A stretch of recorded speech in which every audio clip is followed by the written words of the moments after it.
Next part है measures of money supply. What are the various measures? 4 measures निकाले money supply के, M1, M2, M3 and M4. किसने? RBI ने. Till 1967-68, RBI used only the narrow measure of money supply. But since 1977, 4 alternative measures of money supply, M1, M2, M3, M4, they have been evolved. तो 77 के बाद these measures were introduced. अब ध्यान से देखना M1 measure में क्या क्या आता है. M1, it is the first and the basic measure of money supply. It is also known as transaction money. Money which can be directly used for making transactions. क्या क्या आता है M1 measure में? Currency and coins with the public, demand deposits of commercial banks, जो आप लोगों का, individuals का, बिजनेस एंटिटीज का बैंक में पैसा है, डिमांड डिपॉजिट्स, जब चाहे विड्रॉ कर सकते हो. जो डिपॉजिट्स हैं 2 टाइप के होते हैं, एक डिमांड डिपॉजिट्स, एक टाइम डिपॉजिट्स. टाइम डिपॉजिट और टर्म डिपॉजिट आपकी FD है, फिक्स डिपॉजिट, वो तो सरेंडर करेंगे तो ही आप पैसा यूज कर सकते हैं, या जब वो मैच्योर हो जाएगी तब पैसा यूज कर सकते हैं. यस और नो? Yes sir. आप डिमांड, आपके जो बैंक बैलेंसेस हैं आप उनके अगेंस्ट पेमेंट कर सकते हो, ट्रांजैक्शन कर सकते हो, चेक काट सकते हो, तो आप उनको एक ट्रांजैक्शन में यूज कर सकते हो. जो FD में पैसा पड़ा है क्या उसके अगेंस्ट चेक काट सकते हो? No sir. नहीं. No sir. तो वो M1 में नहीं आएगा, वो ट्रांजैक्शन मनी का पार्ट नहीं है. Currency and coins, notes and coins held by the public. Their demand deposits of commercial banks का मतलब है कमर्शियल बैंक्स के पास जो पब्लिक का पैसा है in the form of demand deposits only. तो जो आपका saving account balance, current account balance, वो डिमांड डिपॉजिट्स ही होते हैं, जब चाहे आप विड्रॉ कर सकते हैं. Other reserves, other deposits with RBI. ध्यान से देखना बेटा, ये अदर डिपॉजिट्स क्या है, पहले एक बारी करेंसी और डिमांड डिपॉजिट्स को ढंग से समझ लें. कह रहे हैं करेंसी में क्या समझना है भैया, सुन लेते हैं क्या कहना चाहते हैं. It consist of paper notes, सारे नोट्स 2000 तक के, and coins. Remember, any currency held with the government and banks is not to be included. जो गवर्नमेंट के पास पैसा है अपना, जो बैंक्स के पास अपना पैसा है, उसको कंसिडर नहीं करना. Held with the government and banks, government और बैंक्स के उनके पैसों की बात कर रहा है. It includes coins of denomination 10, 5 और जो भी यार जो कॉइन्स एग्जिस्ट करते हैं, जो नोट्स एग्जिस्ट करते हैं. करेंसी, ये बहुत इंपॉर्टेंट टर्म है. Currency money is also termed as fiat money. तो मैं बताया ना कि various definitions of money. Fiat money, money under the law, money backed by law, जो गवर्नमेंट कह रहे कि हाँ इंडिया में INR फिएट मनी है. आप मुझे चेक से पेमेंट दोगे, क्या मैं मना कर सकता हूं? No sir. No sir. नहीं कर सकता मना. क्या गवर्नमेंट ने इशू करा ये चेक, क्या आपने? हमने. चेक तो आपने इशू करा है, क्या गारंटी है आपके बैंक में पैसे होंगे? Yes sir. तो क्या चेक फिएट मनी के अंडर आएगा? Is it backed by law, backed by the government? No sir. Cheque is not backed by government, वो होती है फिड्यूशरी मनी. ध्यान से देखना, एक होती है fiat money, money backed by law और द गवर्नमेंट. सरकार ने मंजूरी दे दी, इसको कोई मना नहीं कर सकता. इंडियन रुपीस हमारे लिए फिएट मनी है. फिड्यूशरी मनी, फिड्यूशरी मनी क्या होता है? मनी बैक्ड बाय ट्रस्ट, भरोसे पे है बेटा वो. तो ये जो चेक्स होते हैं, जो ये ड्राफ्ट होते हैं, जो ये बिल्स ऑफ एक्सचेंज होते हैं, जो बिजनेस ट्रांजैक्शंस के लिए यूज हो सकते हैं, ये सब फिएट मनी नहीं है, ये फिड्यूशरी मनी है, मनी बैक्ड बाय ट्रस्ट। तो जो मनी इन सर्कुलेशन है वो होती है fiat money. What is fiat money? Fiat money is defined as the money which is under the fiat और the order from the government to act as money. It is the money under law. It must be accepted for all debts. किसी भी payment आप refuse नहीं कर सकते money लेने से। It is also known as legal tender. Legal tender. तो बेटा जब डिमोनेटाइजेशन हुई थी 8 नवंबर 2016 को, तो मोदी जी आए 8 बजे, 8 नवंबर 8 PM। ये पता नहीं क्या इनके टोटके होते हैं। 5 तारीख को 5 बजे, 9 तारीख को 9 बजे, 8 नवंबर को भी 8 बजे ही मिले थे हम। तो न्यूज ये थी कि आज रात 12 बजे के बाद 500 और 1000 के नोट लीगल टेंडर नहीं माने जाएंगे। तो लीगल टेंडर का मतलब होता है fiat money, money backed by law. 12 बजे के बाद वो लीगल टेंडर नहीं माना जाएगा, मतलब आप उसको लेने से मना कर सकते हो। पर लीगल टेंडर का मतलब समझ आया? Money Yes, sir. under law, money backed by law, money issued by the government. It can be legally used to make payments. So legal tender, tender coconut. So currency and coins with the public. It does not include currency and coins held by the government or banks. No, only held by the public. Demand deposits of commercial banks. पता नहीं क्या English use करते हैं यार ये, मतलब बड़ा misleading है। वो कहना पता है क्या चाहते हैं? जो आपके पैसे कमर्शियल बैंक्स के पास हैं। तो demand deposits held with the commercial banks, demand deposits of commercial bank. ये तो पढ़ के ऐसा लगेगा ना कि कमर्शियल बैंक के डिपॉजिट्स, जैसा और नो। Yes, sir. इनकी भावनाएं समझ रहे हो कि कहना क्या चाहते हैं? Demand deposits of commercial banks मतलब deposits of individuals, deposits of public with the banks. It refers to the demand deposits of the public with the commercial banks. Demand deposits are the deposits which can be encashed by issuing checks at any time. Cheque issue कर सकते हो, ATM से पैसा withdraw कर सकते हो, online shopping कर सकते हो, कुछ भी। Demand deposits. A demand deposit is treated as equal to currency held as it is readily accepted as a means of payment. तो demand deposits of commercial banks में क्या कहना चाहते हैं? Demand deposits of the public with the commercial banks. दो components. तीसरा क्या? Other deposits. ध्यान से देखना बेटा, बहुत ही ज्यादा इंपॉर्टेंट है। Other deposits, very very very very important. Other deposits with RBI. ध्यान से सुनना बेटा, आरबीआई के पास कमर्शियल बैंक अपना पैसा कहां रखता होगा? जो उनके पास सरप्लस है, जो उनको रिजर्व्स, आरबीआई के पास। यस और नो? Yes, sir. आरबीआई हमारी कंट्री का सेंट्रल बैंक, हम डील नहीं कर सकते। वो तो बस एक अथॉरिटी है जो बाकी बैंक के फंक्शंस को कंट्रोल कर रही है, कंट्रोलिंग अथॉरिटी।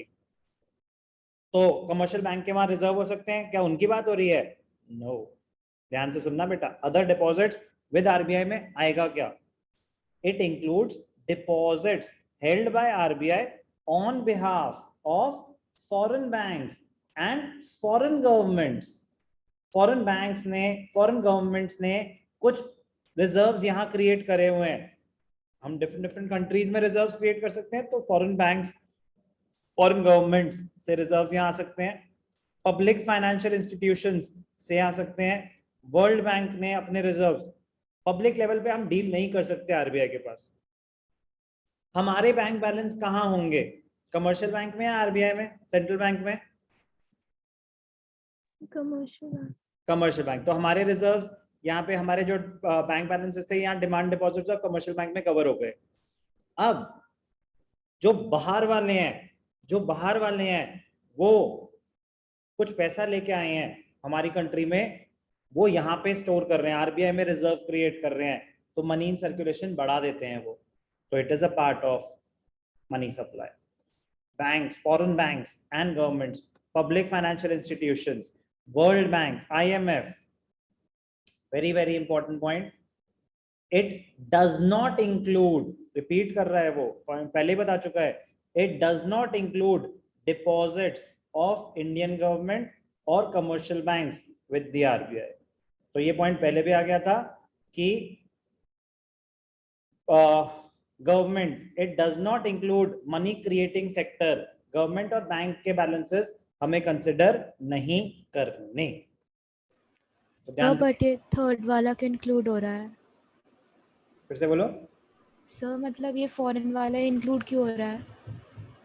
उनके लिए तो बैंक बैलेंस है ना, वो they can use it for doing business in our country. Okay sir. ये तो उनका बैंक बैलेंस है ना एक तरह से, they can withdraw it any time, कोई रिस्ट्रिक्शन नहीं होती उस पर। ओके। क्योंकि अच्छा चलो वाई, फॉरेन एक्सचेंज है ना, फॉरेन गवर्नमेंट जब डालेंगे पैसा हमारी कंट्री में तो फॉरेन एक्सचेंज में आएगा। Yes sir. हमारी मतलब किसी भी कंट्री में सेंट्रल बैंक के पास ये अथॉरिटी होती है फॉरेन एक्सचेंज के रिजर्व्स बनाने की। कमर्शियल बैंक्स अपने पास एक बड़ा ही बहुत ही छोटा फ्रैक्शन रखते हैं फॉरेन एक्सचेंज का, वो तो बस इसलिए कि कोई कस्टमर आएगा लेने के लिए, अदरवाइज सारा का सारा फॉरेन एक्सचेंज किसके पास जाता है? सेंट्रल बैंक, आरबीआई के पास। तो लेकिन वो उनका बैंक बैलेंस है एक तरह से, foreign banks, foreign governments, institutions का उनका बैंक बैलेंस है, they can use it to make transactions in our country. Okay sir. Clear? Good question. ठीक है, अब ध्यान से देखना, समराइज करेंगे components of M1 measure of money supply. ध्यान से देखना बेटा, बड़ा ही मजेदार है। मेजर्स ऑफ मनी सप्लाई, क्या सुना हमने अभी? M1। अभी थोड़ी देर में क्या सुनेंगे? M2। फिर उसके थोड़ी देर बाद क्या सुनेंगे? M3।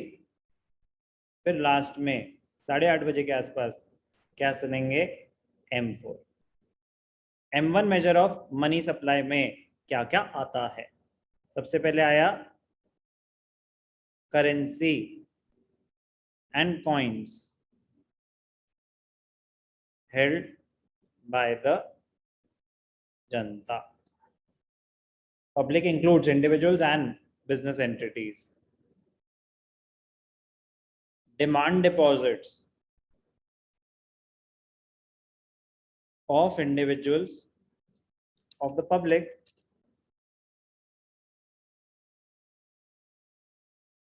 with the commercial banks. Please heading यही लिखना, वो वाली misleading है।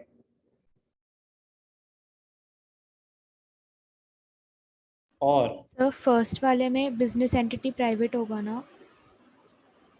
गवर्नमेंट इंस्टीट्यूशंस नहीं, ओके सर। गवर्नमेंट का कुछ नहीं, business, private entrepreneurs. Currency, demand deposits, third other deposits with the RBI। तो यहाँ पे किसके डिपॉजिट्स थे? Foreign banks, foreign government, public financial institutions, IMF, world bank, etc. M1 is the most liquid measure of money supply. Why most liquid? Correct, it is as good as money, transaction money है ये। M1 को क्या बोलते हैं? Transaction money. कह ये तो आप यूज कर सकते हो डे टू डे ट्रांजैक्शन में, it is as good as money. M1 measure of money supply. सुन लेते हैं ये भी क्या कहानी सुनाना चाहते हैं। Only net demand deposits are included, term deposits are not included, fixed deposit included नहीं होते। ये तो बता ही दिया था आपको, डिमांड डिपॉजिट में सिर्फ और सिर्फ क्या आ रहे हैं, आप जब चाहे जो विड्रॉ कर सकते हो। आपके दो टाइप के डिपॉजिट्स होते हैं ना, एक आपके डिमांड डिपॉजिट्स और एक बैंक बैलेंसेस, वो अपने फिक्स डिपॉजिट, टर्म डिपॉजिट वो नहीं लेंगे। Okay okay. Okay. M1 measure में फिक्स डिपॉजिट, टर्म डिपॉजिट नहीं आता। एक कमर्शियल बैंक का दूसरे कमर्शियल बैंक के पास बैलेंस हो सकता है, बैंक बैलेंस, यस और नो? Yes sir. उसको कंसिडर नहीं करेंगे। सिर्फ पब्लिक का जो पैसा है ना बैंक के पास, सिर्फ और सिर्फ वही कंसिडर करेंगे। तो बैंक्स और गवर्नमेंट्स का पैसा कंसिडर नहीं करेंगे, ध्यान रखना। M1। M2, M2 क्या है? कह रहे अगर अगर M1 में, M2 क्या है? कह रहे M1 हो गया तुम्हारा, चलो M1 में अगर ऐड कर दो, क्या ऐड कर दो?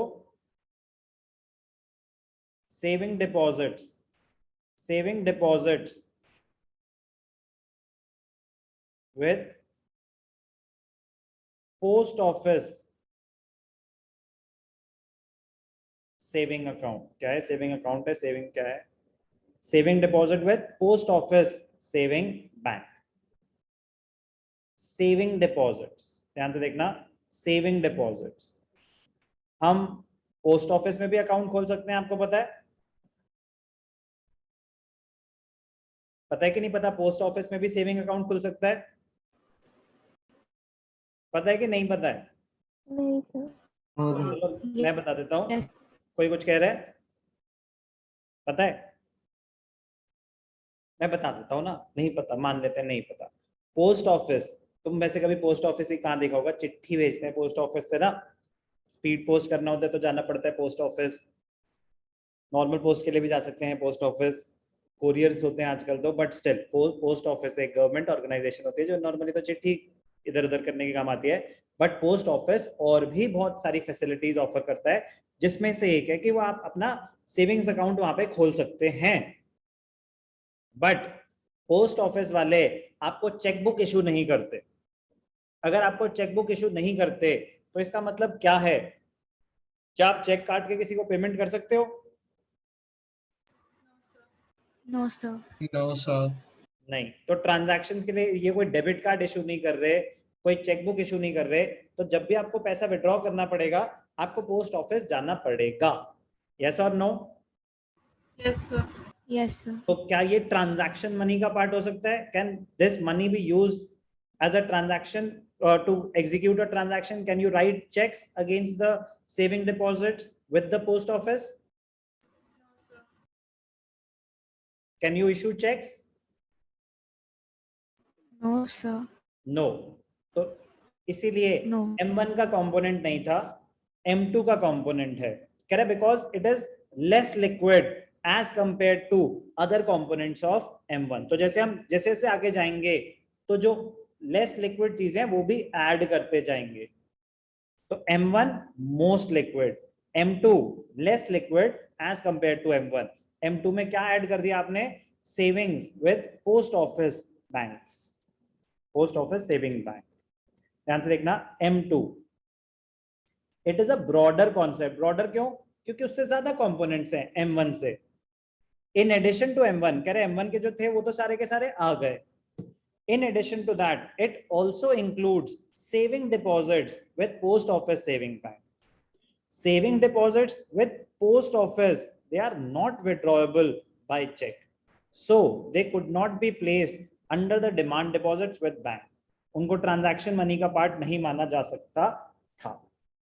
M2 मेजर क्लियर है सबको? कोई doubt? Yes sir. Okay.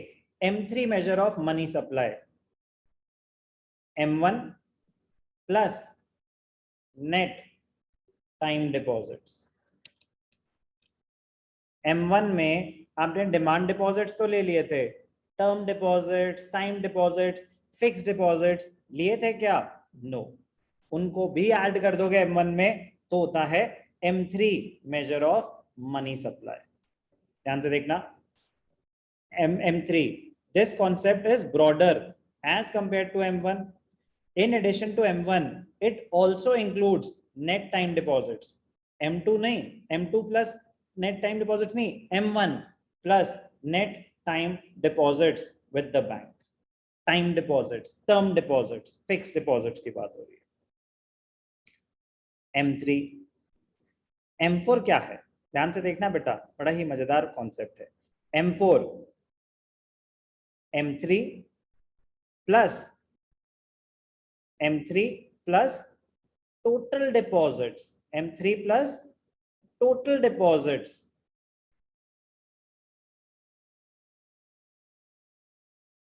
with post office savings bank, excluding NSC. NSC क्या होता है?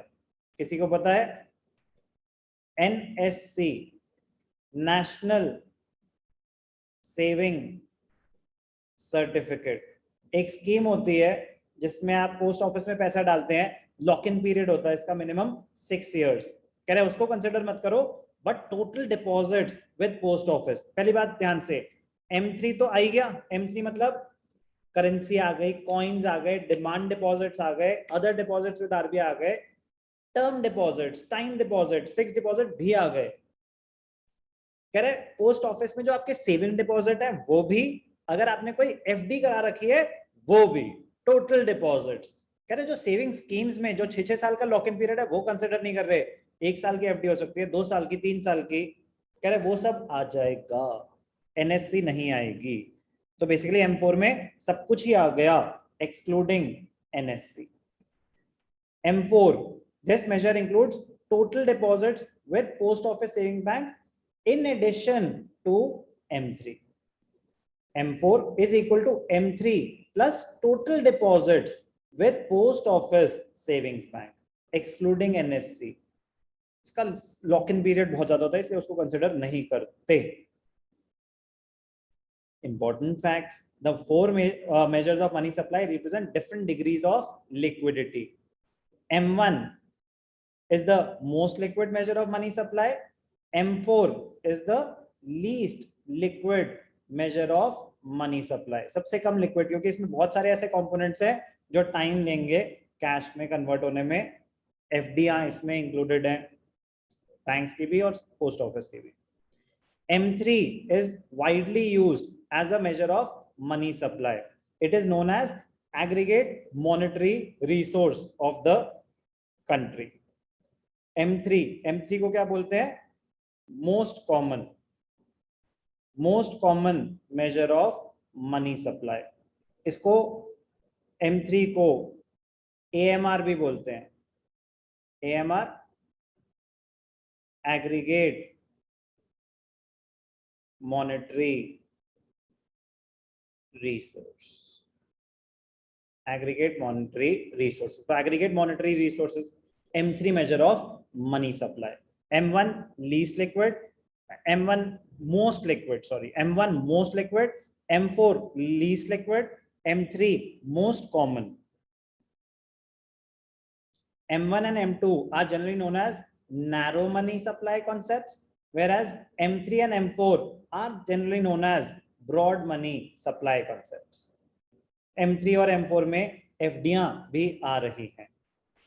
M1 and M2 इन दोनों को प्यार से नैरो मनी भी बोला जाता है, but M2 is broader as compare to M1। But अगर मैं बोलूं नैरो मनी में कौन से आ रहे हैं, M1 M2 दोनों नैरो मनी में आते हैं। M3 एंड M4 दोनों के दोनों ब्रॉड मनी में आते हैं। प्लीज इस चार्ट को बड़े ध्यान से बनाना, आपके मेजर्स ऑफ मनी सप्लाई कभी गलत नहीं होंगे, आपको रिवीजन में हेल्प करेगा। मनी में मोस्ट इंपॉर्टेंट यही है, definition of money and various measures of money supply.